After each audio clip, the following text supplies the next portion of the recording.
In the shadowed heart of Brussels' ancient cathedral, a scream pierces the night. Father Émile Laurent lies dead beneath a crucifix, his lips frothing with poison, a cryptic vial clutched in his hand. Was it murder in God's house? Who dared defile the sacred?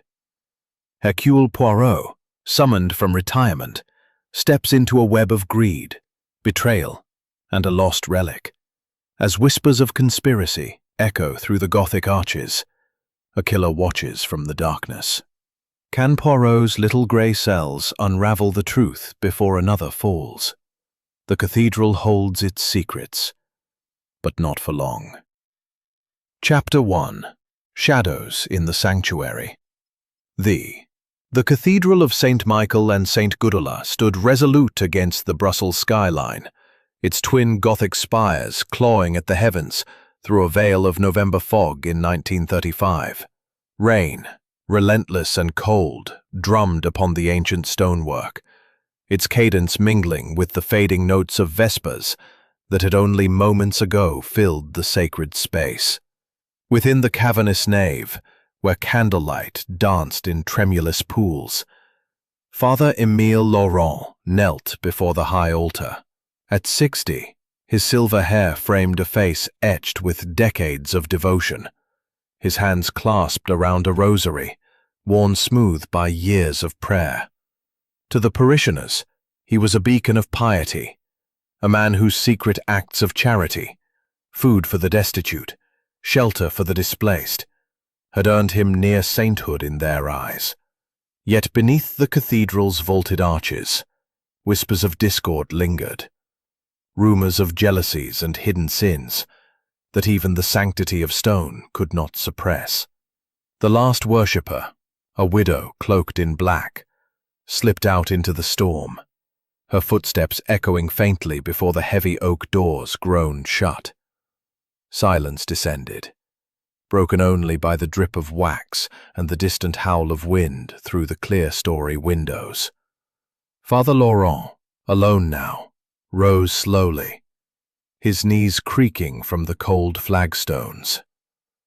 He approached the altar, where a silver chalice gleamed, filled with holy water for the evening's private rite. His lips moved in silent supplication, but as he read walls, "Murder!" he gasped, stumbling back, his voice swallowed by the vastness of the nave. The cry carried beyond the cathedral, through the rain-slicked cobblestones of Brussels, where gaslights flickered in the mist. It reached the ears of the local gendarmerie, and, by a twist of fate, a telegram was dispatched to a certain Belgian detective, recently retired yet ever alert to the call of mystery. Hercule Poirot, his moustache immaculate despite the late hour, sat in his modest apartment, sipping a tisane and perusing Le Soir. The sharp rap at his door broke his reverie. The telegram, from Inspector Jacques Moreau, a colleague of his old friend Inspector Japp, was brief but urgent. "Murder at St. Michael's. Poison suspected. Your expertise requested. Come at once." Poirot's grey eyes gleamed, the little grey cells of his mind already stirring. He adjusted his tie, donned his overcoat, and stepped into the night, his patent leather shoes clicking with purpose. The cathedral was a mere mile away, but the journey felt eternal. The rain a curtain that parted only to reveal the looming edifice. As he approached, the spires seemed to pierce the very clouds, their stone faces stern in judgment. The scene within was chaos tempered by reverence. Gendarmes cordoned the altar, their boots scuffing the sacred floor, while a small crowd of clergy and lay workers hovered, faces pale with shock. Inspector Moreau, a burly man with a walrus moustache and a voice like gravel, greeted Poirot with a nod. "Monsieur Poirot, this is no ordinary crime. The Archdeacon, poisoned in God's house. Unthinkable." He gestured to the body, now covered with a cloth, though the vial remained in evidence, sealed in a gendarme's bag. Arsenic, we suspect, from the foam and the smell. The chalice was his last act. Poirot knelt beside the body, his gloved fingers tracing the air above the vial. "Curious," he murmured. "The vial is too clean, too perfectly placed. And the chalice, observe, Inspector, a faint scratch on its rim. Deliberate or accidental?" His eyes darted to the locked drawer, recently forced, was empty. "Missing money," Poirot noted, "or something more." As he questioned Duval, the verger's hands shook, his story faltering. "I found him just after Vespers. I swear, I saw no one else." Yet his eyes darted to the side door, where muddied footprints led into the rain. Madame Duval, when summoned, spoke haltingly of Laurent's indiscretions with a mysterious benefactress, her voice laced with bitterness. Brother Henri, pale and sweating, admitted to preparing the chalice but insisted it held only water. Count Petrov, arriving late in a fur-collared coat, dismissed any rift as clerical gossip. Poirot's mind churned. The scratch on the chalice, could it match a ring, a tool?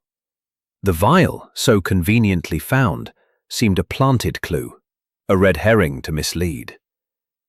He stepped into the nave, where the organ's pipes loomed like silent sentinels. A faint creak from the bell tower drew his attention, but as he turned, a gust of wind extinguished a candle, plunging the aisle into shadow. From his pocket, no, slipped there by an unseen hand, fell a crumpled note. "The shadows conspire. The light reveals all." Was it a warning or a taunt? Poirot's fingers traced the paper's edge, his mind alight with possibilities. The cathedral, with its labyrinth of chapels and crypts, held secrets yet untold. Father Laurent's death was no mere murder. It was the opening move in a game of deception. Who had slipped through that side door, cloaked by rain? What did the missing funds conceal? And why, in this house of God, did the air feel heavy with malice? As midnight tolled, the cathedral's bells groaned, their resonance masking a faint footstep in the ambulatory. Poirot turned, but the figure was gone, swallowed by the shadows. He stood alone, the note in hand, the little grey cells racing. The conspiracy had begun, and only his meticulous method could unravel it. But as he stepped towards the sacristy, a chilling thought struck. The killer was watching. Inspector Moreau awaited him near the cordoned altar, his walrus mustache twitching with impatience. A burly man, his uniform strained at the shoulders, Moreau's gravelly voice cut through the murmurs of gathered clergy. "Monsieur Poirot, you've come at last. This is no simple death. The autopsy confirms arsenic, administered, we believe, through the chalice Father Laurent drank from last evening." Poirot's eyes, sharp and grey as polished flint, surveyed the scene. The body had been removed, but the altar remained untouched, a silent witness to the crime. The silver chalice, now in a gendarme's evidence bag, gleamed dully under the chandelier's light. Arsenic, you say? A poison both subtle and cruel. But who, Inspector, would dare such a sacrilege in this sacred place? He knelt, examining the chalice through the bag's clear surface. A faint scratch marred its rim, barely visible, but deliberate, he thought. This mark, it speaks, does it not? A clue, perhaps, to the method or the hand that wielded it. Moreau grunted, his skepticism evident. The chalice was prepared by Brother Henri, the curate. Ambitious lad, they say, and Laurent blocked his promotion to vicar. Then there's Madame Elise Duval, wife of the verger who found the body. She was here late, sewing vestments. And Count Victor Petrov, a Russian émigré, big donor to the cathedral's restoration fund. Word is he and Laurent had a falling out over money. Poirot's lips curled into a faint smile, his mustache twitching. 3 suspects, 3 motives: envy, resentment, greed. A classic triad, but we must not leap to conclusions, mon ami. The little gray cells demand order, method. He requested access to Father Laurent's chambers, a narrow room above the sacristy, reached by a winding stair that creaked underfoot. The space was austere: a cot, a desk, a crucifix on the wall. A diary lay open, its pages filled with meticulous entries on charitable donations, sums far larger than a priest's stipend could account for. Anonymous benefactors, Poirot murmured. Gaze.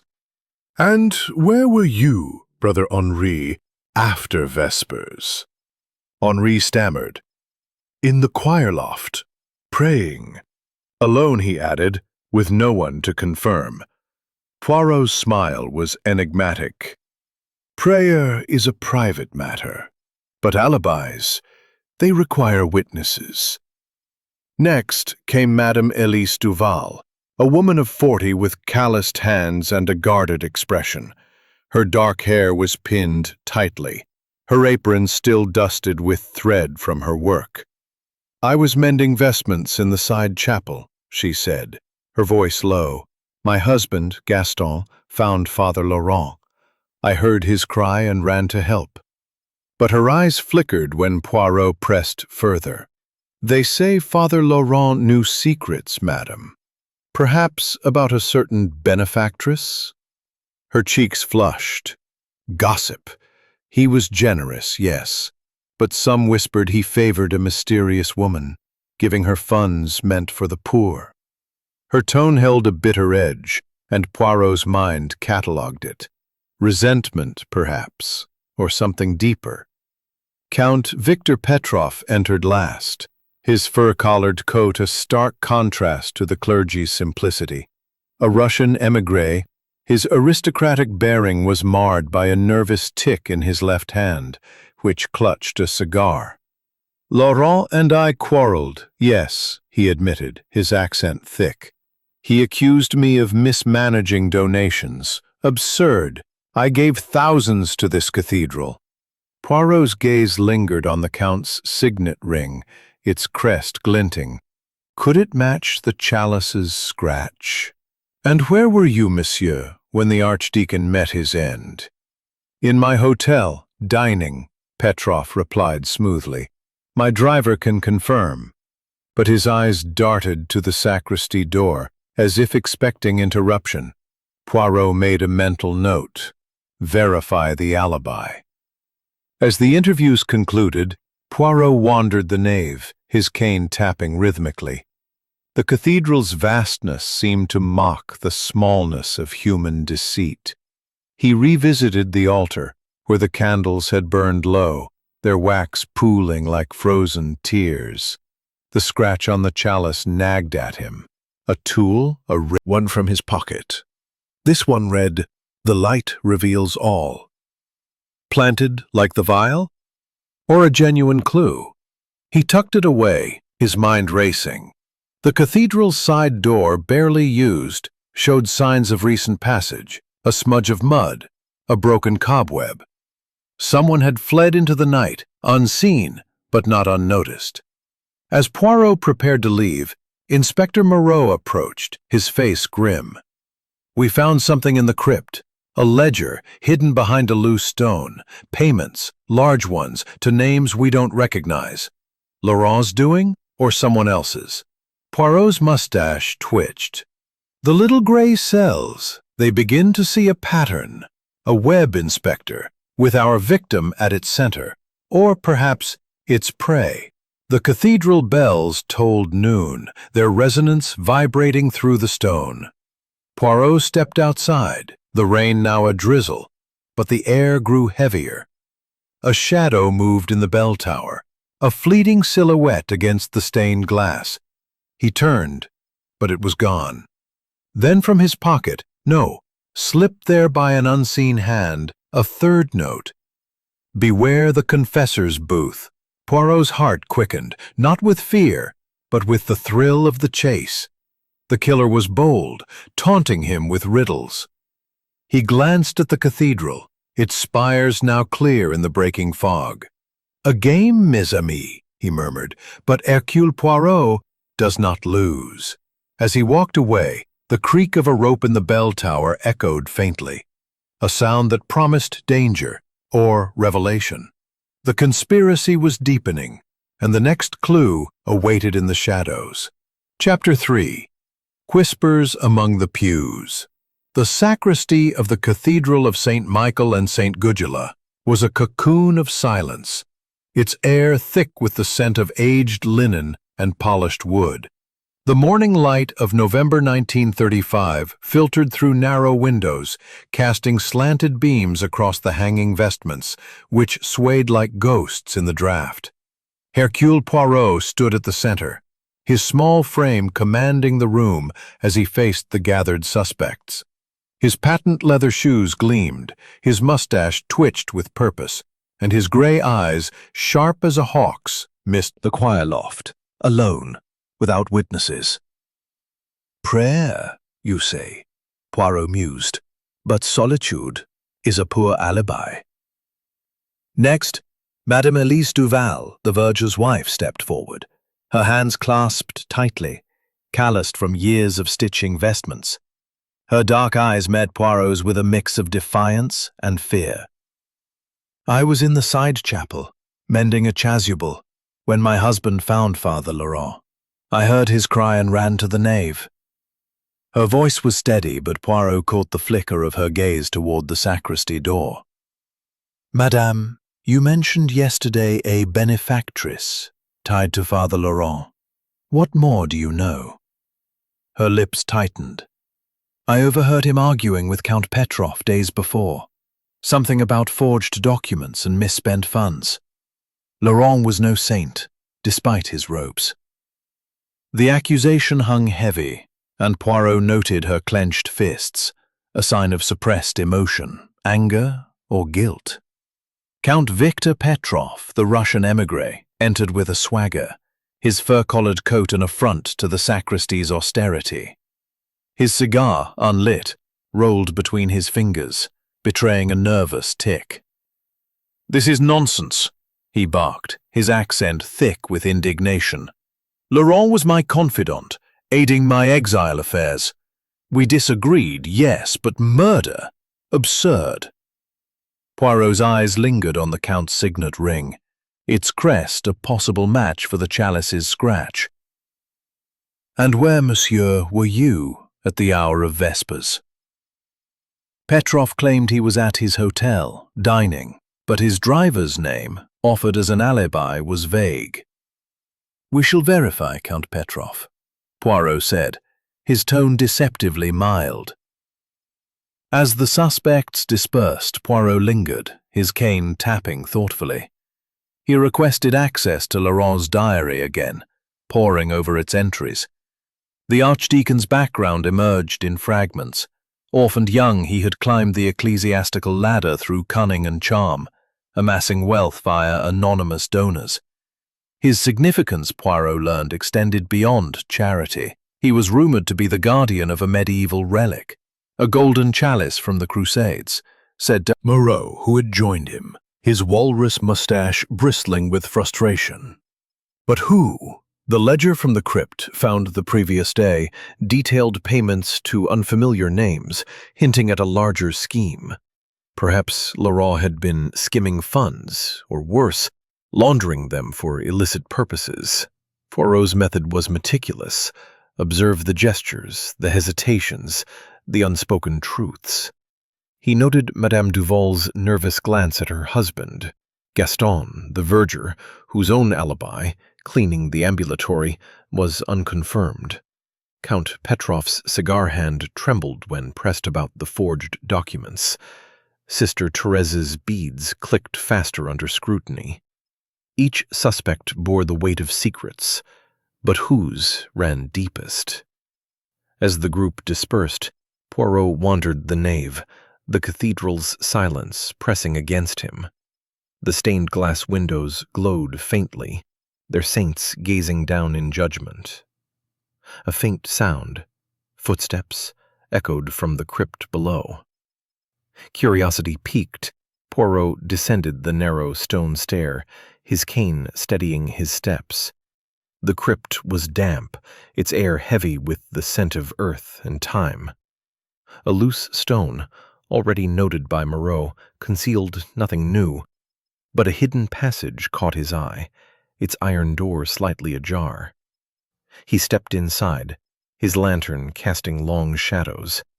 The passage was narrow, lined with dusty shelves holding forgotten relics, candlesticks, cracked missals, and, curiously, a small metal box. Before he could open it, a glint of steel flashed, a blade, discarded or dropped. He reached for it, but the door slammed shut with a clang, plunging him into darkness. His heart quickened, not with fear, but with the thrill of discovery. Someone had followed him, someone who knew the cathedral's secrets. Using his cane, Poirot pried at the door's hinges, his strength surprising for his small stature. The lock gave way, and he emerged, dust clinging to his coat. Inspector Moreau, alerted by a passing choir boy, stood waiting. "A trap, Monsieur Poirot?" he asked, brow furrowed. Poirot's smile was tight. Respond. The voice cut off, footsteps retreating. Poirot stepped out, but the nave was empty, save for a single candle flickering out. He returned to the altar, his mind racing. The arsenic's source remained elusive. Could it have been in the candle smoke, the chalice's water, or something subtler? The relic's legend grew. A chalice said to grant favor to its keeper, yet Laurent's death suggested it brought only doom. The ledger's payments pointed to a conspiracy, perhaps involving all suspects, with Laurent as its linchpin, or its victim. As Poirot prepared to leave, a choir boy approached, wide-eyed. "Monsieur, I saw someone in the crypt last night, a shadow, moving fast." The boy's voice trembled, and Poirot's eyes narrowed. "Describe this shadow." But the boy could only stammer about a cloaked figure, gone before he could see more. The cathedral bells tolled 6, their resonance shaking the air. Poirot stepped outside, the fog lifting to reveal a city stirring under a grey sky. The passage, the blade, the whispers, all pointed to a killer who knew the cathedral's labyrinthine heart. But another sound caught his ear. A creak from the organ loft above, where the massive pipes loomed like silent sentinels. He glanced up, seeing only shadows, but the air felt charged with menace. Poirot tucked the cryptic note into his pocket, its words echoing in his mind. The conspiracy was vast, its threads tangled, but his little grey cells were weaving them together. As he walked away, a sudden crash from the organ loft shattered the silence, a pipe dislodged, or something more. He turned back, his cane raised, but the loft was empty, save for a single sheet of music fluttering to the floor. The game was afoot, and the next move belonged to the shadows. Chapter 4. The Crypt's Secret. The crypt beneath the Cathedral of St. Michael and St. Gudula was a realm of shadows, its air thick with the musty scent of centuries-old stone and forgotten relics. Hercule Poirot stood in the narrow passage, his lantern casting a feeble glow against the damp walls, his heart steady despite the iron door's sudden slam moments before. The darkness had enveloped him. Of the cathedral's past, cracked chalices, faded missals, and a small metal box, its surface etched with a cross. Beside it lay the glint of steel, a dagger, its blade dull but sharp enough to wound. "Curieux," Poirot murmured, lifting it carefully with his handkerchief. "Dropped in haste, or left to mislead?" The box, when opened, revealed dusty ledgers, their pages brittle but legible. Payments, meticulously recorded, flowed to names Poirot did not recognize, foreign, some coded, with sums tied to the cathedral's restoration fund. Laundering, perhaps? He mused aloud, or a cover for something more sinister. Father Laurent was no mere priest, it seems. Moreau's brow furrowed.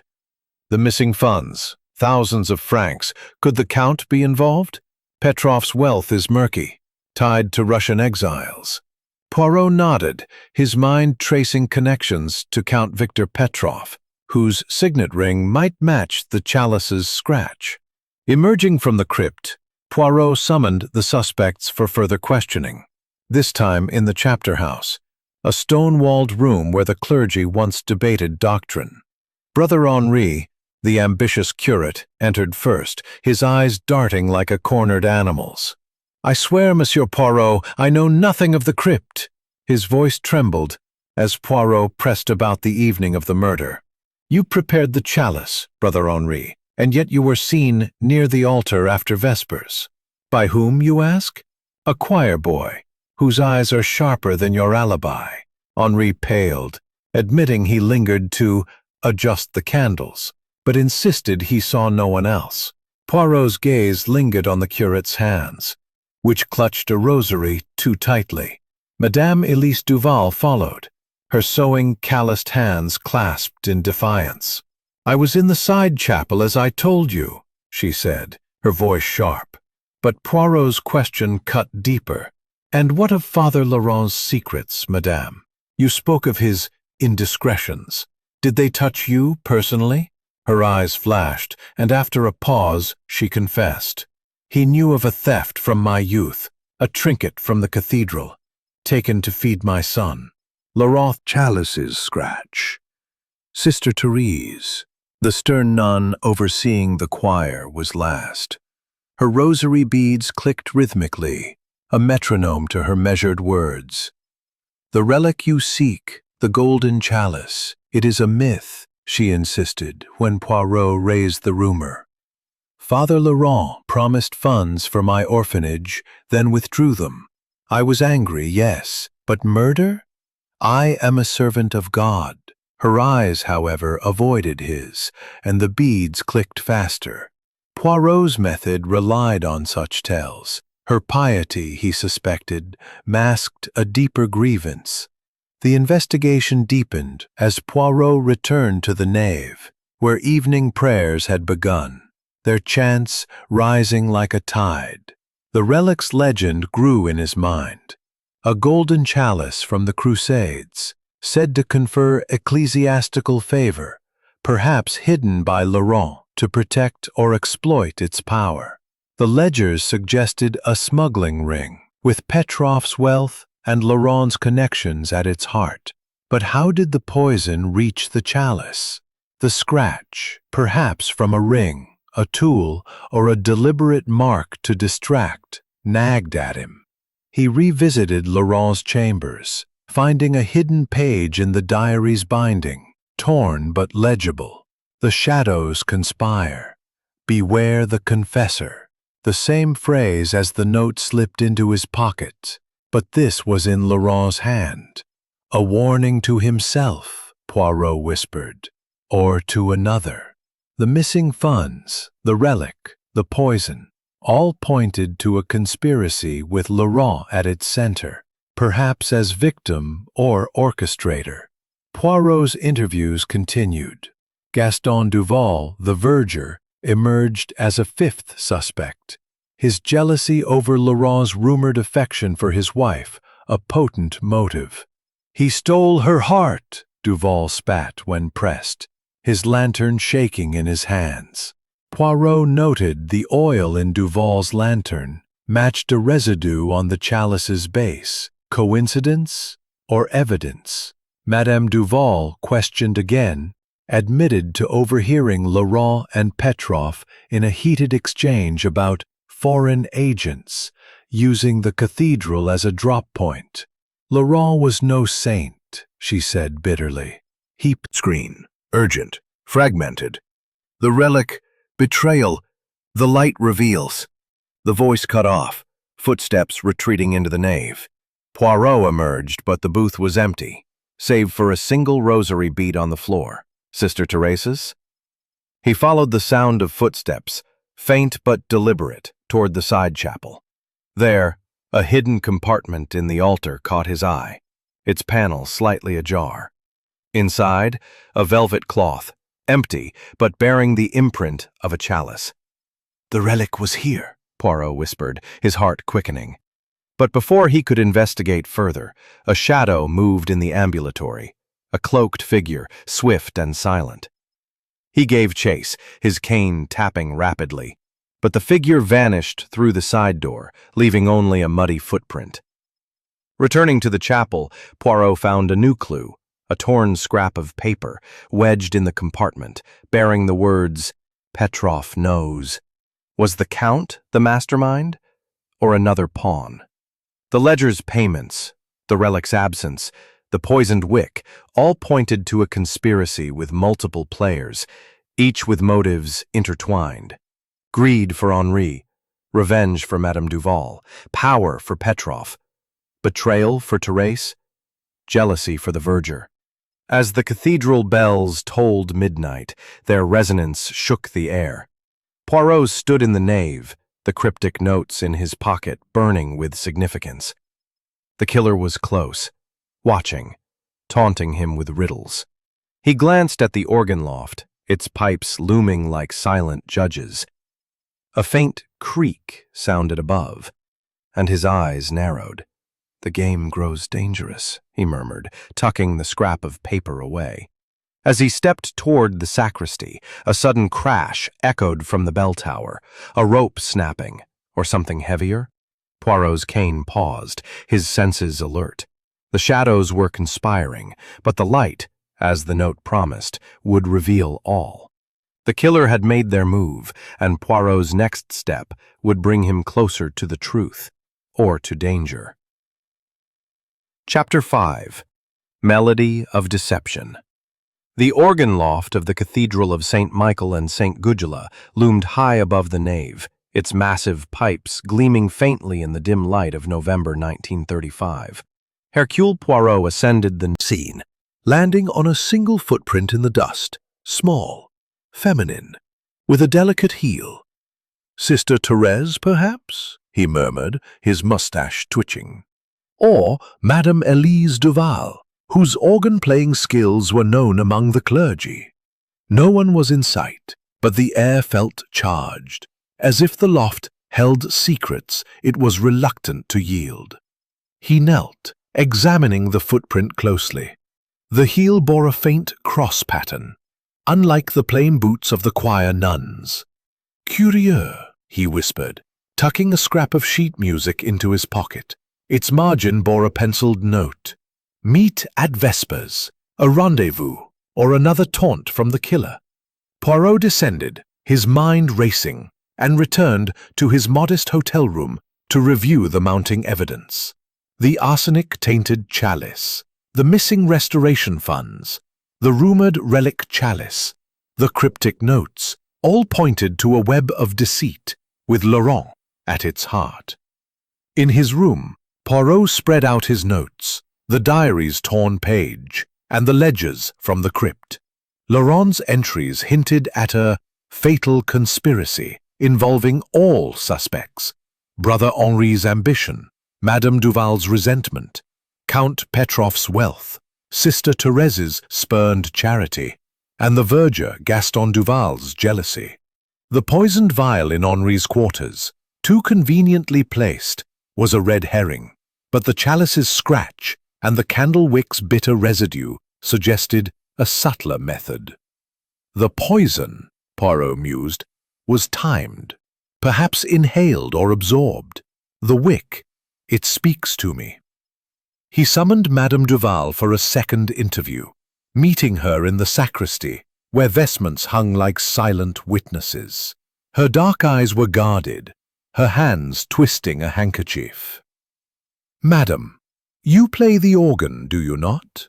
Poirot asked, his voice deceptively gentle. She nodded, wary. "Occasionally." for evening services. He pressed further. And on the night of the murder, did you play? Her hesitation was brief but telling. No, I was mending vestments. But her fingers tightened, and Poirot's grey cells noted the lie. Under pressure, she suspicion. Who else knew of your theft? Henry shook his head, but his eyes darted toward the sacristy, where Madame Duval had lingered. Count Victor Petrov arrived, his fur-collared coat sweeping the floor, his cigar now lit, its smoke curling like a serpent. Enough of this, he snapped, when Poirot mentioned the ledger's payments. Laurent threatened to expose my business dealings, smuggling relics, yes, but not murder. His admission was bold, but his trembling hand betrayed fear. Poirot leaned forward. And the chalice's scratch, monsieur. Your signet ring, does it match? Petrov paled, insisting it was coincidence, but Poirot's mind filed the clue. The ring, the ledger, the forged documents, all pointed to Petrov's deeper involvement. Sister Therese, questioned again, maintained her icy composure, her rosary beads clicking rhythmically. The relic is a myth, she repeated, but her eyes flickered when Poirot mentioned the hidden compartment in the side chapel. You know the cathedral's secrets, sister, he said. Did Laurent betray your orphanage for this relic? Her beads paused, then resumed. He promised, then reneged. But I sought only justice, not vengeance. Poirot noted her rigid posture, a mask perhaps for avarice? The poison's method crystallized in Poirot's mind. The candle wick, laced with arsenic, could have released its toxin in smoke, inhaled by Laurent during his rite.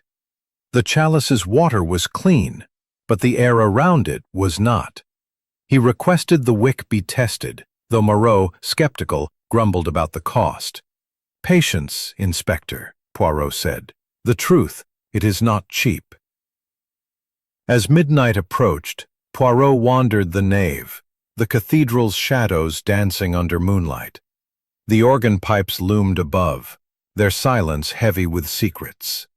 He climbed to the loft again, finding the dislodged pipe untouched.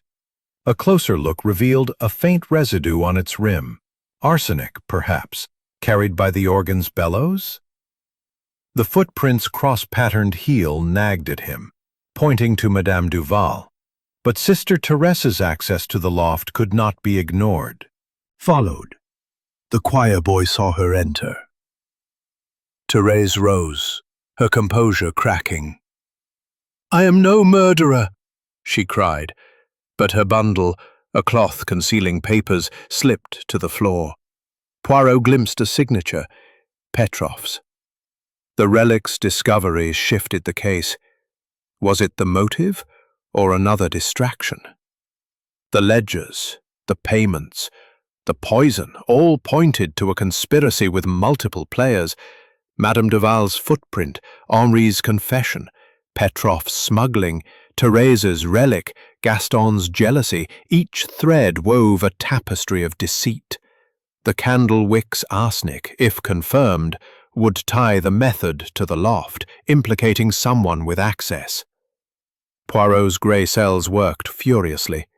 The notes, the shadows conspire, the light reveals all, suggested a killer taunting him, but also a warning to Laurent, perhaps ignored.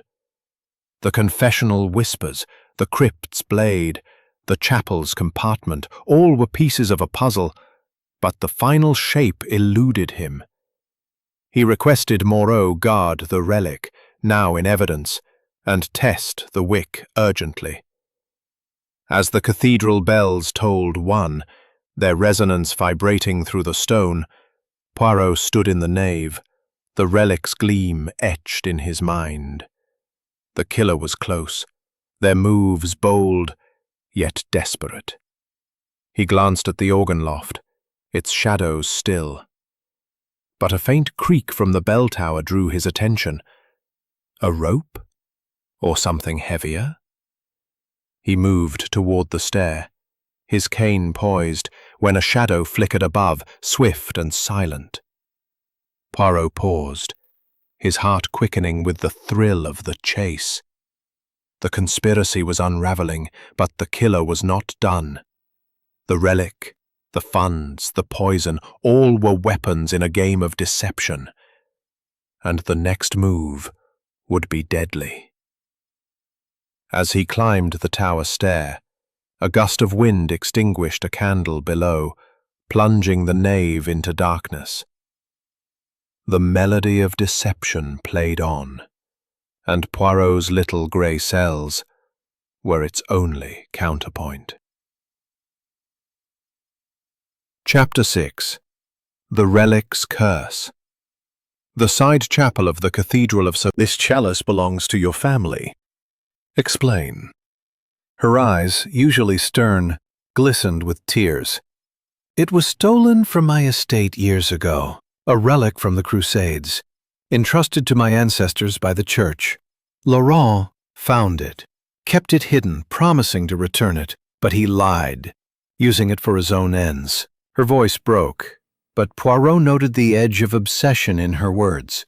A motive, clear and potent, justice, or vengeance for a stolen legacy. Yet her alibi for the murder night, praying in the choir loft, was unshaken, corroborated by a choir boy. You sought to reclaim it, Poirot pressed. But did you kill to do so? She shook her head vehemently. I am no murderer, Monsieur Poirot. Moreau, securing the relic in an evidence bag, grunted. This thing's worth a fortune. Could be the key to the whole mess. Poirot nodded, his mind racing. The chalice, authentic or not, was a prize that tied the suspects together.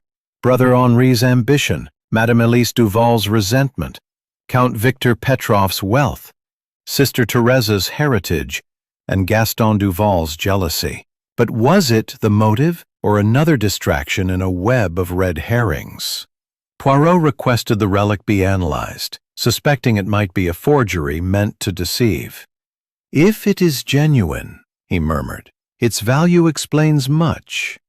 If false, it is a trap. He turned to the papers Therese had dropped, letters bearing Petrov's signature, detailing payments to foreign accounts.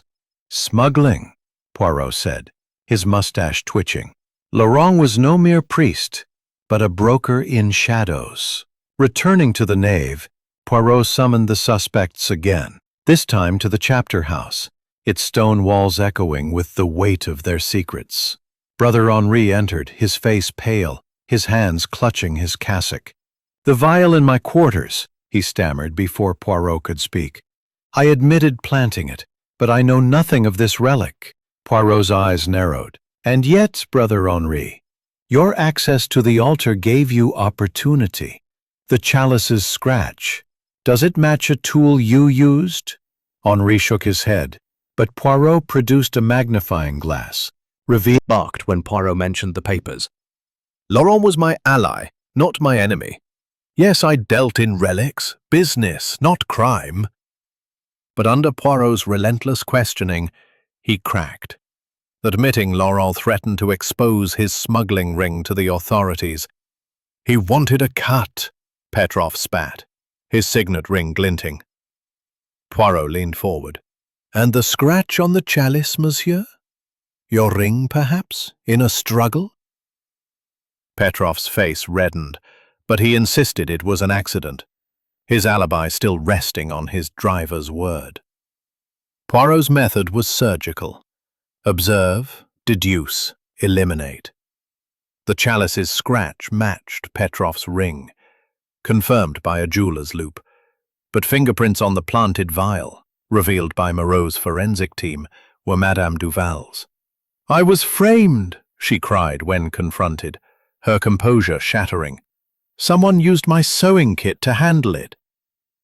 Poirot noted her panic, but also her quick deflection. A red herring or a deeper truth? The relic's significance deepened. Laurent, Poirot learned from Cathedral archives, was no ordinary priest but a former spy, using his position to broker secrets during the Great War. The chalice, whether real or fake, was a symbol of power, possibly a drop point for coded messages or smuggled goods. The ledger's payments, the forged documents, the cryptic notes, all suggested a network with Laurent at its core, manipulating or manipulated by the suspects. To test his theories, Poirot proposed a ruse, a staged séance in the cathedral's crypt, ostensibly to commune with Laurent's spirit. The suspects, reluctant but curious, gathered in the damp candlelit space, their faces tense. Poirot, with Moreau hidden nearby, orchestrated the scene, his voice low and theatrical. "Father Laurent, reveal your killer," he intoned, watching their reactions. Henri fidgeted. Madame Duval clutched her handkerchief. Petrov's cigar trembled. Thérèse's beads clicked furiously, and Gaston's eyes darted to the shadows. As the candles flickered, a voice, disembodied, eerie, echoed through the crypt. "The killer strikes again." Obvious. Another red herring. Poirot's deductions accelerated. The candle wick's arsenic, confirmed by Moreau's tests, suggested the poison was inhaled, not drunk, tying it to the organ loft where Madame Duval or Thérèse could have tampered. The relic's papers implicated Petrov, but Thérèse's obsession with it hinted at her own agenda. Gaston's lantern oil, Henri's cufflink, Madame Duval's fingerprints, all were threads in a tapestry of deception, but the mastermind remained elusive. As the suspects were escorted out, Poirot lingered in the crypt, the relic chalice in evidence but its secrets still locked. He re-examined the papers, finding a coded note. "The confessor knows." Was it Laurent's warning, or the killer's taunt? The séance had shaken the conspiracy, but the killer was watching, their next move imminent. The cathedral bells tolled too, their resonance shaking the stone walls. Poirot ascended to the nave, the crypt's chill clinging to him. The organ pipes loomed above, their silence heavy with secrets. A faint creak sounded from the bell tower, and Poirot's cane paused. He glanced up, seeing only shadows, but the air felt charged with menace. As he stepped toward the sacristy, a new clue emerged, a torn cufflink matching Henri's caught in the crypt's stonework. Had he struggled there, or was it planted? Poirot tucked it away, his grey cells weaving the clues together. The relic, the funds, the poison, all were weapons in a game of shadows, and the killer was playing for keeps. A sudden gust of wind extinguished a candle in the nave, plunging the aisle into darkness. Poirot's heart quickened, not with fear but with anticipation. The conspiracy was unraveling, but the killer's next strike loomed. As he moved toward the tower stair, a shadow flickered above, swift and silent, clutching something metallic. The curse of the relic was alive, and Poirot's little grey cells were its only match. Chapter 7. Echoes of Betrayal.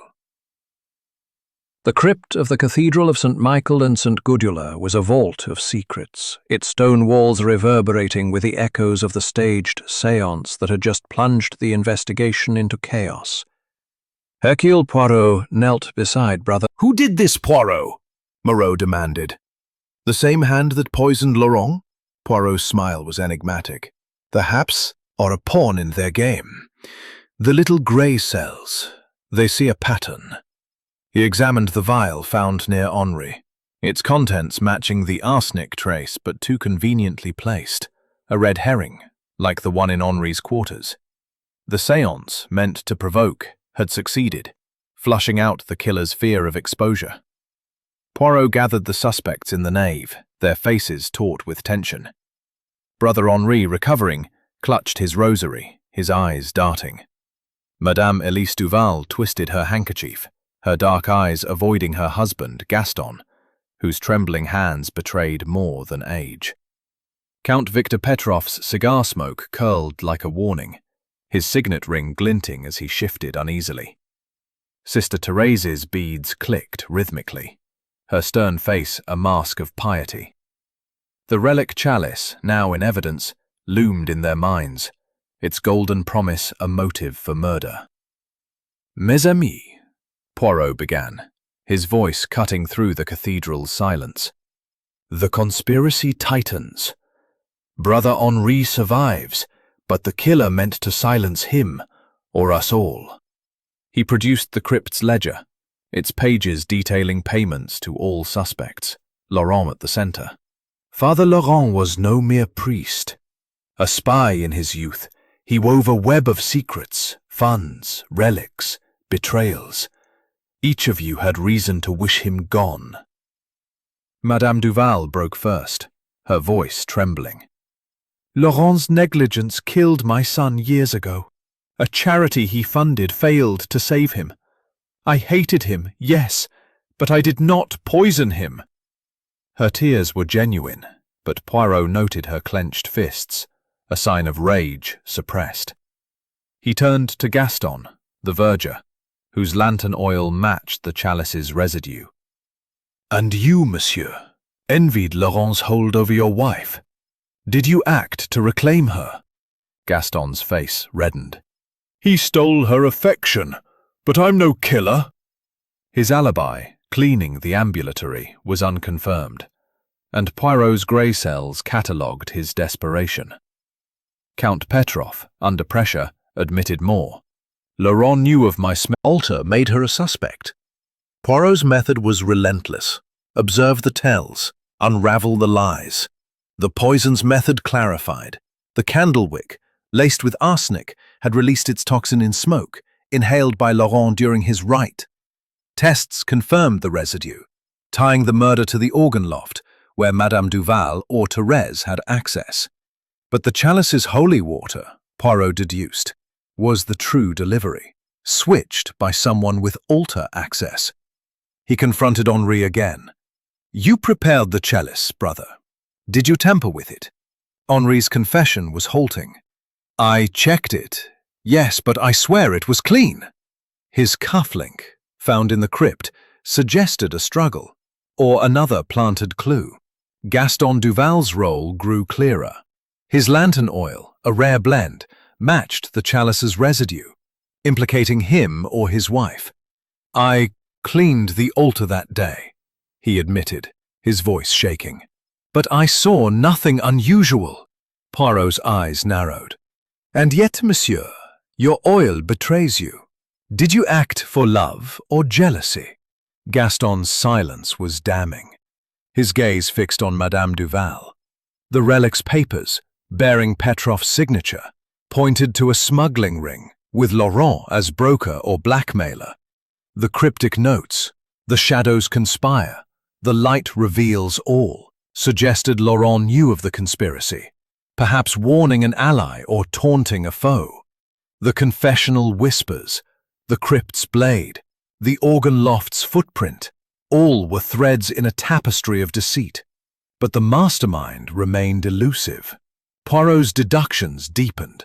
The séance had provoked the killer, but Henri's poisoning suggested a secondary target, or a diversion. The chalice's scratch, Petrov's ring, Madame Duval's fingerprints, Thérèse's forged letter, Gaston's oil, all were clues, but some were false, meant to mislead. Poirot requested Moreau's team search the organ loft again, finding a hidden vial behind a pipe, its contents matching the arsenic. "Another plant," Poirot said, "but by whose hand?" As thunder rumbled outside, Poirot gathered the suspects in the nave, the cathedral's stained-glass saints gazing down in judgment, shattering the nave's stillness. The suspects gasped, Moreau drawing his pistol as Poirot led the charge up the winding stair. The tower was dark, the air thick with the scent of gunpowder. At its summit, sprawled beneath the massive bell, lay a body, Count Petrov, a pistol in his hand, blood pooling beneath him. Poirot knelt, his gloved fingers examining the scene. "No powder burns," he said, his voice low. "This is no suicide." The pistol was warm, but the angle was wrong. The shot fired from above. A torn cufflink, matching Henri's, lay nearby. Another plant or evidence of struggle? Moreau cursed, ordering the tower sealed. The suspects gathered below were in disarray. Madame Duval wept. Gaston's face was ashen. Henri clutched his rosary. Thérèse's beads were still. Poirot's mind raced. Petrov's death was no accident, but a move to silence a conspirator. The relic, the funds, the poison, all pointed to a killer tying up loose ends. As the bells tolled 3, their resonance shaking the tower, Poirot stood amid the chaos, his cane steady. The gunshot had shifted the game, but the clues were aligning. The chalice is water, the wicks arsenic, the forged letter, the planted vial, all were weapons in a conspiracy of shadows. The killer was close, their desperation palpable. A faint creak sounded from the nave below, and Poirot's eyes narrowed. He descended, finding a single candle extinguished, its wick bearing a faint, bitter scent. "The killer strikes again," he whispered, tucking the wick into his pocket. The echoes of betrayal rang through the cathedral, and Poirot's little grey cells were closing in on the truth, or the trap that awaited. Chapter 8. Tower of Truth. The bell tower of the Cathedral of St. Michael and St. Gudula loomed like a sentinel over Brussels, its massive bronze bell casting a shadow across the stone floor, where Count Victor Petrov lay sprawled, a pistol clutched in his lifeless hand. The air was thick with the acrid scent of gunpowder, and the echo of the gunshot still lingered in the November 1935 night. Hercule lay in the dust nearby, glinting in the lantern's glow. Another plant, or evidence of struggle? Poirot mused, tucking it into his handkerchief. The tower's narrow stair showed scuff marks, suggesting a scuffle. But the killer had vanished into the cathedral's labyrinth. Moreau cursed, his voice rough. 2 deaths now, Poirot. The killer's tying up loose ends. Poirot nodded, his mustache twitching. The conspiracy tightens, mon ami. Petrov knew too much, perhaps of the relic, the funds, or the killer's identity. He descended to the nave, where the suspects stood under the watchful eyes of the stained glass saints. The golden relic chalice, now in evidence, and the crypt's ledgers had revealed a smuggling ring, with Laurent as broker and Petrov as financier. But who had pulled the trigger? Poirot summoned Brother Henri first, his feverish eyes betraying fear. "The cufflink, brother," Poirot said, holding it up. "Yours, no?" Henri stammered. "I lost it days ago. Someone took it to frame me." His earlier confession, planting the arsenic vial to deflect suspicion, made his denial plausible. But Poirot noted his trembling hands. "You were in the crypt, Brother Henri. Did you follow Petrov to the tower?" Henri shook his head, clutching his rosary. But his alibi remained weak, his access to the altar undeniable. Madame Elise Duval entered, her sewing hands twisting her handkerchief into knots. "I was in the nave when the shot rang out," she insisted, her voice trembling. Poirot's eyes lingered on her boots, their heels plain, unlike the cross-patterned footprint in the organ loft. "And your husband, madame? His jealousy of Laurent, was it also for Petrov?" She flinched, admitting Gaston's suspicions of her closeness to both men. "But I loved only my husband," she whispered, tears welling. Poirot catalogued her emotion, grief or guilt. Gaston Duval, the verger, was next, his rheumy eyes avoiding Poirot's mistress. The investigation deepened. Petrov's death shifted the conspiracy's shape. His smuggling confession had made him a liability, but to whom? The relic chalice, confirmed authentic by an archivist, was worth a fortune, its engravings hiding a compartment for coded messages. The ledgers showed payments to all suspects, suggesting Laurent had manipulated them all. Henri for funds, Madame Duval for secrets, Gaston for loyalty, Thérèse for heritage, Petrov for wealth. But the killer had turned the tables, eliminating Laurent and now Petrov. Poirot revisited the organ loft, where the dislodged pipe and cross-patterned footprint pointed to Madame Duval or Thérèse. A new clue emerged. Arsenic traces in the pipe's bellows, suggesting the poison was dispersed through the organ's air during Laurent's rite. The wick was a distraction, Poirot murmured to Moreau, who grunted skeptically. The chalice's water was the true method, switched by someone with altar access. Tests confirmed the water's arsenic, tying it to Henri, Gaston, or Madame Duval. The chalice's scratch, matched to Petrov's signet ring, suggested a struggle, but his murder implied he was not the mastermind. Madame Duval's fingerprints on the planted vial were another red herring, her sewing kit a convenient scapegoat. Thérèse's forged letter and Henri's cufflink were false clues, meant to mislead. Gaston's lantern oil, however, was damning. Its residue on the chalice and now in the tower suggested his presence at both crimes. Poirot's method was relentless. Eliminate the impossible, isolate the truth. The suspect's motives, greed, revenge, jealousy, heritage, intertwined. But the killer's desperation was clear. Petrov's staged suicide was a bold move. The pistol wiped clean but placed too perfectly. The cufflink, like the vial, was a plant, but by whom? Poirot requested Moreau's team search the tower, finding a hidden rope in the bell mechanism, its fibers matching Gaston's lantern cord. A tool for murder, perhaps, Poirot said, or escape. As dawn approached, Poirot gathered the suspects in the chapter house, the cathedral's silence heavy with anticipation. The tower reveals truth, he declared, pacing before them. Petrov was pushed. Madame Duval's prints. Each was a thread, but one wove them together.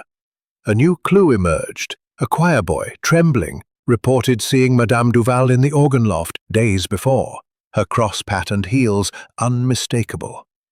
She played a hymn, he said, but lingered by the pipes. Poirot's grey cells surged. The bellows, madame, he said, turning to her.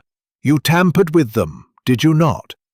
She gasped, denying it, but her eyes betrayed panic. The cathedral bells tolled 4, their resonance shaking the stone. Poirot stood in the nave, the suspects' faces etched with fear. The tower's truth was close, but danger closer. A faint creak sounded from the rafters above, where the organ pipes loomed like silent judges. Poirot's cane paused, his senses alert. A shadow moved, swift and silent, clutching something metallic. A blade? Or a gun? He stepped toward the altar, the relics gleam in his mind. The killer was desperate, their web unraveling.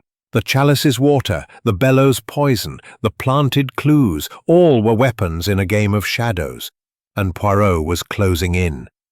As he moved toward the rafters, a gust of wind extinguished a candle, plunging the nave into darkness. The Tower of Truth had revealed much, but the killer's next move loomed, and Poirot's little grey cells were ready for the final strike. Chapter 9. The Gathering Storm. The chapter house of the Cathedral of St. Michael and St. Gudula was a fortress of stone, its high ceiling lost in shadows as the storm outside raged against Brussels in November 1935. Hercule Poirot stood at the centre, his small frame commanding the room, his patent leather shoes gleaming despite the dust of the investigation. The suspects, Brother Henri, Madame Elise Duval, Gaston Duval, and Sister Thérèse, sat in a tense semicircle, their faces illuminated by flickering candlelight. The murder of Father Émile Laurent, poisoned by arsenic, and the staged suicide of Count Victor Petrov had unravelled a conspiracy of greed, betrayal, and a golden relic chalice. And now Poirot's little grey cells were poised to expose. Admitted planting the arsenic vial to shift blame, brother, fearing Laurent's exposure of your gambling debts. Your cufflink, found in the Krypton Tower, suggests involvement or framing. Henri stammered. I stole, yes, but I did not kill. Someone took my cufflink. His eyes darted to Madame Duval, a tell Poirot noted. Turning to Madame Duval, Poirot's gaze was unrelenting. Madame, your son's death, blamed on Laurent's negligence, fueled revenge. Your fingerprints on the planted vial, your cross-patterned footprint in the organ loft, these speak loudly. She gasped, her voice breaking. I was framed. My sewing kit was used, my boots worn by another. But Poirot produced a choir boy's testimony, trembling but clear. Madame Duval was in the loft, tampering with the bellows. Her face paled, her denial faltering. I played the organ, yes, but I did not poison it. Gaston Duval, the verger, was next, his rheumy eyes avoiding Poirot's. Your lantern oil matches the chalice's residue, monsieur, and your jealousy of Laurent's hold over your wife burned deep. Did you act to reclaim her? Gaston's voice was hoarse. I hated him, but I only cleaned the altar. His alibi, unconfirmed, crumbled under scrutiny, and Poirot noted his nervous glance at his wife. Sister Therese, her piety a mask, faced Poirot's scrutiny. You forged a letter implicating Henri, sister, to protect your claim to the relic chalice. Your access to the archives and the organ loft gave you opportunity. Her beads clicked once, then stopped. I sought justice for my family, not murder, she insisted, but her eyes flickered, betraying doubt. Poirot's deductions crystallized. The relic chalice, authentic and priceless, was a lure, but the missing restoration funds, thousands of francs, were the true prize. Laurent, a former spy, had manipulated the suspects. Henri for funds, Madame Duval for secrets, Gaston for loyalty, Therese for heritage, Petrov for wealth.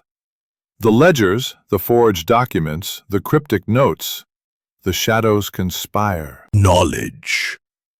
Madame Duval sneered, her composure shattering. Prove it, Monsieur Poirot. But Poirot produced the choir boy, hidden in the nave, who had seen her slip into the loft and altar, her cross-patterned heels unmistakable. Your ring, madame, scratched the chalice in your haste, he said, revealing a faint mark on her wedding band, matched by a jeweler's loop. Her face contorted, and she lunged for the relic chalice, now on a table, knocking it to the floor. It shattered, revealing hidden documents, proofs of the smuggling ring, signed by all suspects. Chaos erupted. Henri gasped. Therese's beads fell. Gaston shouted, and Moreau's gendarmes moved to restrain Madame Duval. She struggled, her eyes wild, but Poirot's voice cut through. The light reveals all, madame. Your conspiracy is undone. The documents, coded but clear, detailed payments and relic movements, implicating her as the orchestrator. As Moreau cuffed her, Poirot examined the shattered chalice, its fragments glinting. The papers confirmed Laurent's role as a blackmailer, threatening to expose the ring unless paid. Madame Duval, spurned and ambitious, had turned his game against him, using the others as pawns. Petrov's death was her final act to eliminate a witness, his staged suicide a desperate ploy. The suspect's motives unraveled. Henri's greed, Therese's heritage, Gaston's jealousy, Petrov's wealth, all manipulated by Madame Duval's cunning. The planted vial, the forged letter, the cufflink, all were her distractions, but the choir boy's testimony and the chalice's scratch betrayed her. The organ bellows, laced with arsenic, were her insurance, their residue matching her sewing kit's chemicals. Poirot's gray cells had triumphed. his method of observation and deduction piercing the conspiracy's shadows. The cathedral's silence returned, broken only by Madame Duval's muffled sobs as she was led away. Henri, trembling, confessed to minor thefts. Therese admitted forging documents, and Gaston revealed his complicity in covering for his wife. His grey cells still churning. The conspiracy was broken, but the cathedral held secrets yet untold. The chalice's documents, the arsenic's source, the tower's rope, all were clues to a deeper game, and Poirot's mind was already tracing its outlines. As he stepped into the storm, the nave plunged into darkness, a candle extinguished by a gust of wind. The gathering storm had passed, but its echoes lingered, and Poirot's little grey cells were ready for what lay ahead. Chapter 10. Dawn of Justice. The nave of the Cathedral of St. Michael and St. Gudula stood bathed in the pale light of dawn, its stained glass saints glowing softly as the storm of November 1935 subsided over Brussels. Hercule Poirot stood before the altar, his small frame a pillar of resolve, his patent leather shoes gleaming despite the dust of the night's revelations. The shattered relic chalice lay in fragments on the chapter house floor, its hidden documents, proofs of a smuggling ring, clutched in Inspector Jacques Moreau's hands.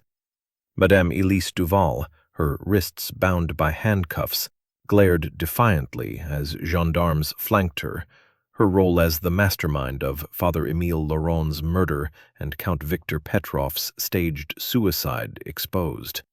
The conspiracy, woven with greed, betrayal, and ancient relics, was unraveling, and Poirot's little grey cells had brought the truth to light. "Mesdames et messieurs," he said, his voice resonant in the cathedral's silence, "justice dawns, and the shadows are banished." The suspects, Brother Henri, Gaston Duval, and Sister Therese, stood in the nave, their faces a mix of relief and shame. Madame Duval's arrest had broken the conspiracy's spine, and confessions flowed like water from a breached dam. Poirot paced, his cane tapping rhythmically, his mustache twitching with satisfaction. "The fatal conspiracy is undone," he declared. Madame Duval, scorned by Laurent's rejection and driven by greed, orchestrated this web. She enlisted Brother Henri for altar access, Sister Therese for forgeries, Count Petrov for wealth, and Gaston, voice breaking. Madame Duval knew. Used it to make me comply. I prepared the chalice, but she switched the water. His planted vial, meant to shift blame, had been her idea, a red herring to mislead. Poirot nodded, his grey cells confirming Henri's role as pawn, not mastermind.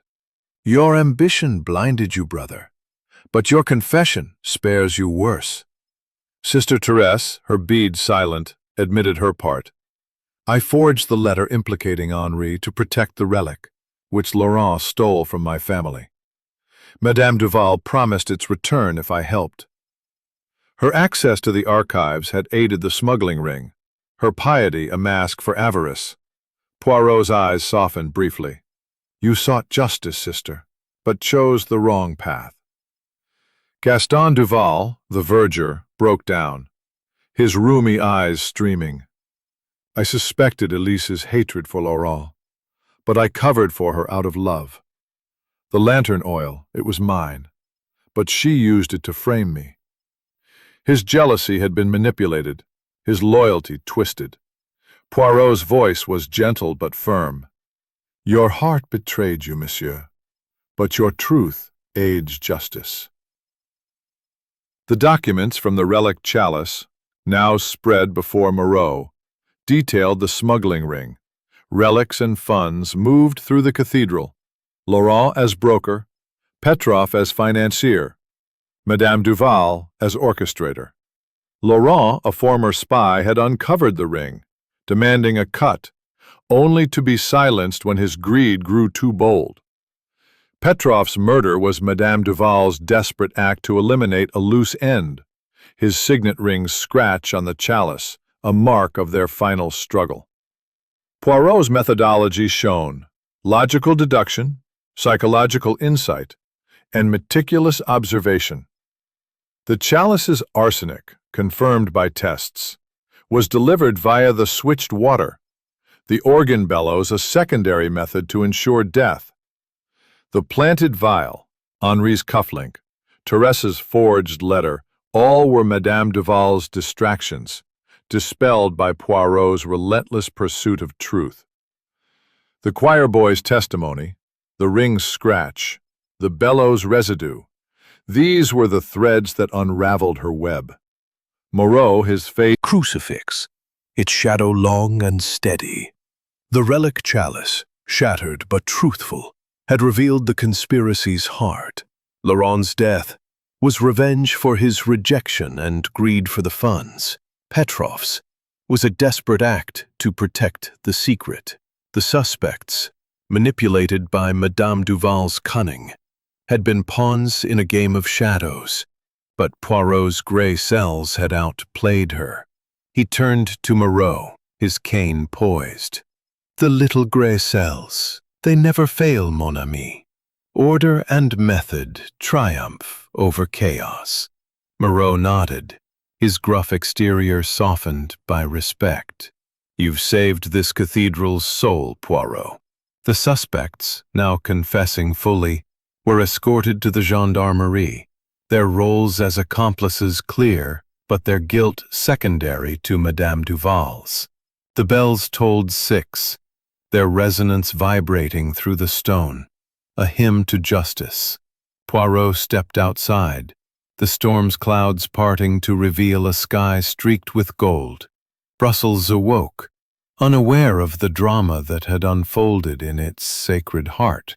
He tucked the final note into his pocket, its words fulfilled. The light had revealed all.